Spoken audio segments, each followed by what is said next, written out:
Hello everyone and welcome to today's video. Today's video is going to be about how to download Bumble on iPhone in 2026. For that, the first thing that you'll have to do is ensure that you have an active internet connection. You can try with your Wi-Fi and mobile data to make sure that you have a good and strong internet connection. The other thing that you must do is head over to settings, tap on general, hit about, and check your iOS version. Bumble requires iOS 17.0 or later to run. The iOS version on this iPhone is 26.4.2, so we're good to go. You can now head over to the app drawer and then tap on App Store, tap on the search icon, and then search for Bumble. Tap on the magnifying glass icon, and then tap on the download icon to download Bumble on your device.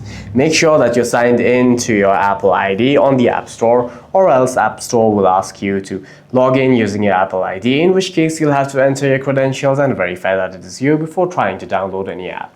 For any further questions, please feel free to leave a comment down below.